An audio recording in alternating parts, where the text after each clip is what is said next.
What's going on, ladies and gentlemen? My name is Michael and welcome to FudgeMuppet. If you watched our recently released video on 5 disappointing quest rewards in Skyrim, then you'd know that not too long ago I started a fresh Skyrim playthrough. During it, I've been trying to do quests I usually avoid and venture out to the locations I haven't bothered to go to in a very long time. It's really helping me to re-wrap my head around just how vast the game is. However, while I'm feeling more appreciative of every little detail, there are some instances where I also can't help but see what could have been, but wasn't. In this video, I want to cover 5 missed opportunities in Skyrim, things that had way more potential to be amazing. As usual, with topics like this, the aim is not to simply say, this was a missed opportunity and criticize it, but rather to provide a creative FudgeMuppet solution as well, a better alternative that could have enhanced our experience, making whatever it is we want to change be truly sensational. Now let me introduce you to missed opportunity number 1 as we walk down the hill on the way to Bleak Falls Barrow and across the plains to the beautiful city of Whiterun.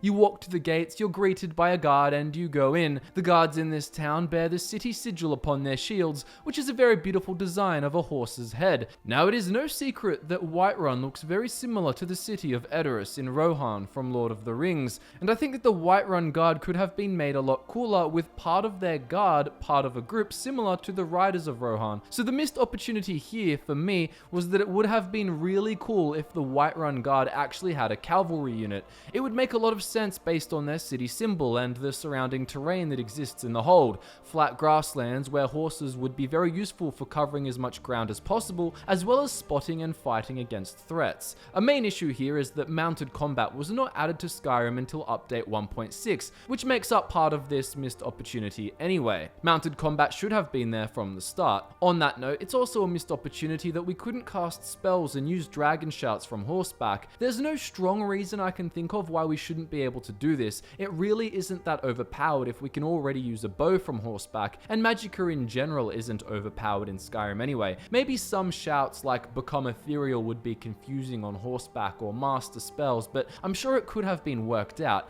Anyway, even going with the reality that mounted combat wasn't in the game to begin with, it would have been way cooler if you could still see this cavalry unit patrolling in large groups on horseback, and then with update 1.6 you could start seeing them fight from horseback, and there was a small quest line added in for you to take part in. If spears were in the game, it would have been amazing to see them used by these guards, but even still, just swords is awesome enough. Perhaps Jarl Balgruuf helps you start a quest line where you help this sect of the guard. You might join their forces on horseback, doing a bunch of quests involving seeking out groups of bandits who are also using horses to their advantage. They'd be a menace of a faction, raiding traveling merchants and so on. The final quest could involve these bandits kidnapping an important noble who was visiting from High Rock. You might actually be chasing them alongside the Whiterun cavalry unit, fighting the opposing horseback forces, and eventually chasing the one who has kidnapped the noble to a cave. You dismount, go in the cave, and fight through the bandit faction's headquarters while the cavalry unit remains outdoors, still in conflict with the rest of the bandit horseback forces. Eventually, you'd slay your way to their leader,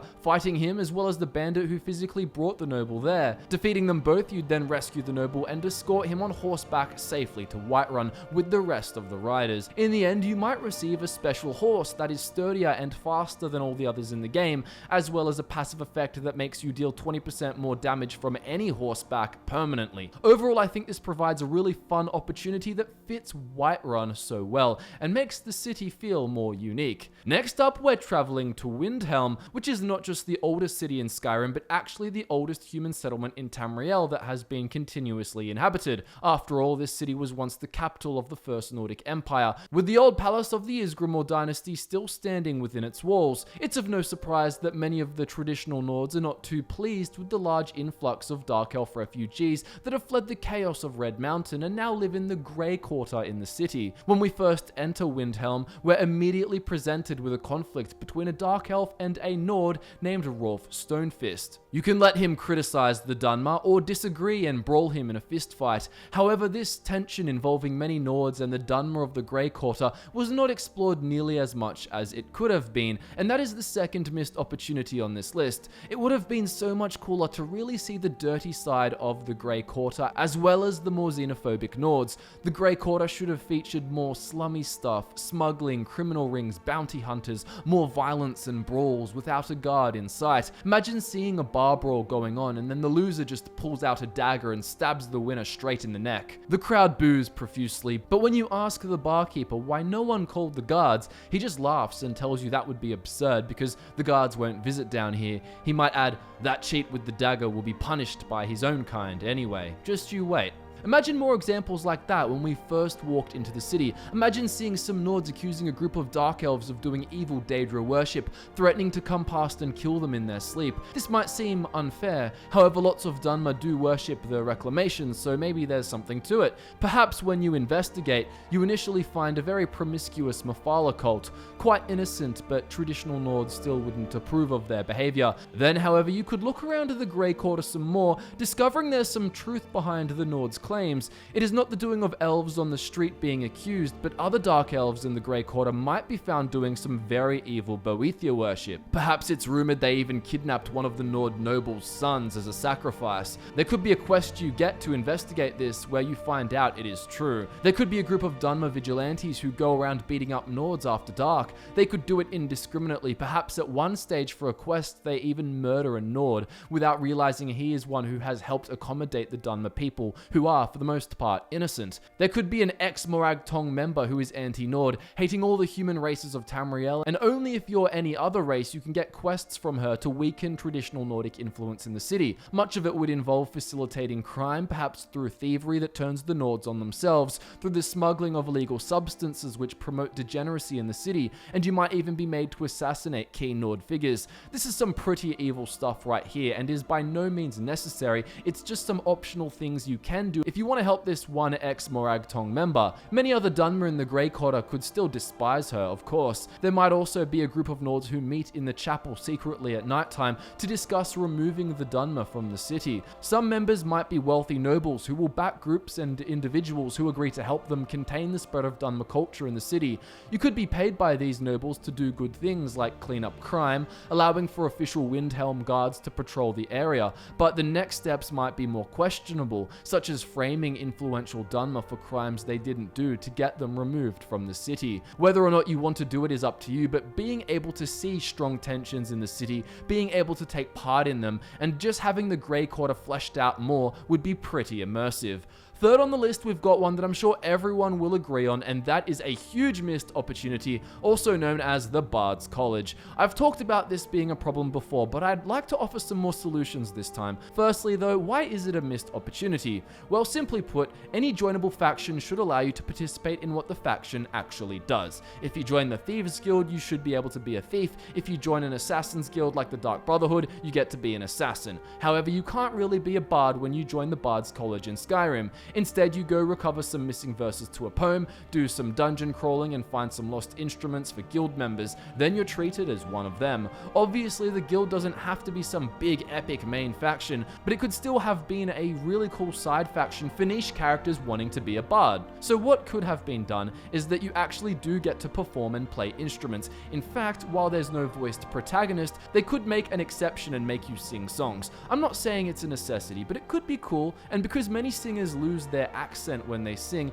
you wouldn't necessarily need all these different voice actors for every single race and gender. Maybe just one male and one female voice for all humans, a male and female voice for all elves, including orcs even, and a separate male and female one for Khajiit and one for Argonians. Again, the singing isn't necessary, but it's a fun concept to think about. So what would this bard faction involve? Well, it could involve performing in various taverns around Skyrim, getting bits of coin as donations from the crowd. You could get a basic power just by doing the first quest to join the college called Perform. This is based off a perk in the Ordinator perk Overhaul mod's speech tree, which allows you to, once per day, play a song to entertain up to 5 people within 50 feet and collect a donation from each. So you'd be sent to do this in each city, but in between there might be dungeon crawling quests that actually make sense for your performances. For example, you could be sent to recover instruments, however they're actually unique and you need to use them yourself for a special performance. Maybe you need to track down a one-of-a-kind wind horn,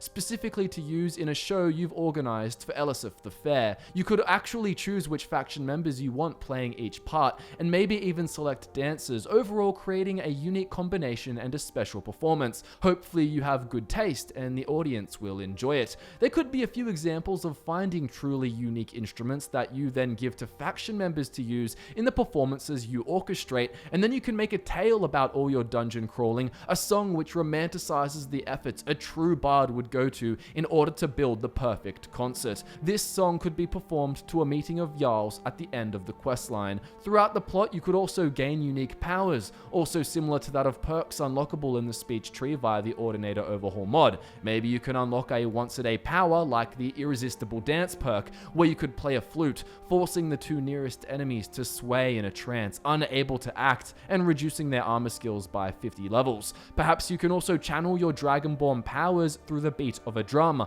unlocking a special once per day power where you beat a drum for 30 seconds, unable to move, but sending out shock waves which cause 50 points of damage to nearby enemies every 5 seconds. The drum beat might also cause your allies to deal 50% more damage. Overall, this faction doesn't have to be super epic, it's just the Bard's College, but hey, if you want to be a bard, why not have the guild facilitate that in a very bard-specific way, while also giving you special bardic abilities for your build as you play Skyrim in a way it was meant to be played. And now for missed opportunity number 4, which is quite a niche topic, the minor cities of Skyrim, that is Morthal, Dawnstar, Winterhold and Falkreath, could have been pulled off in a way that made them feel so much more unique. Sure, major cities could also have been expanded a lot, and we hope they are in Elder Scrolls 6, but they still had their own special flavor. Markarth, Solitude, Whiterun, Windhelm, Riften, these walled cities all have a very distinct aesthetic, atmosphere and theme. The minor cities have somewhat of a unique atmosphere and theme too,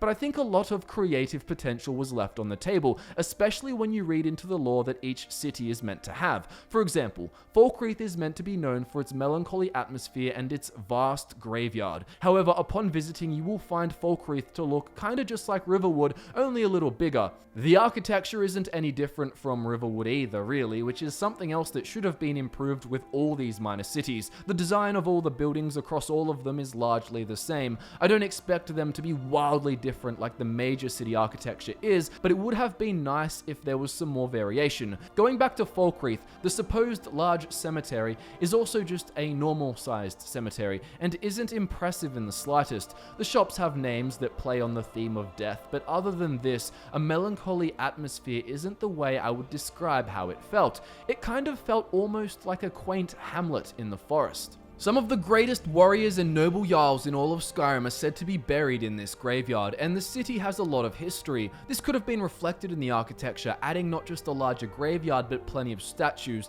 standing proudly in tribute to the most respected of the fallen. Taking a look at Dawnstar, the hold capital of the Pale, it is meant to be an important port city, but as I've heard another dissatisfied person describe, it feels more like a little village of sticks on the water. Sure, they had the boat and the mines, but it wasn't that grand. I think all the minor cities would have been better off with some kind of wall around them too, like a lot of mods implement. JK's Dawnstar mod helps to improve the city, making the port area more fleshed out with the new ships and other additions. There's a loading crane, new stores, extra bridges, and a second lighthouse. The city is walled and there's new fencing implemented throughout. Overall, Dawnstar could have had a much more economic, bustling vibe. I don't think I need to speak about Winterhold too much. Honestly, the lore created so that half the city fell off the cliff seemed a little bit like a cop-out to me. I mean, it was once the capital of Skyrim, so I would have preferred if much of it remained standing. However, even if not, the ruins could have been expanded drastically, and we could have seen a lot more stone buildings still intact,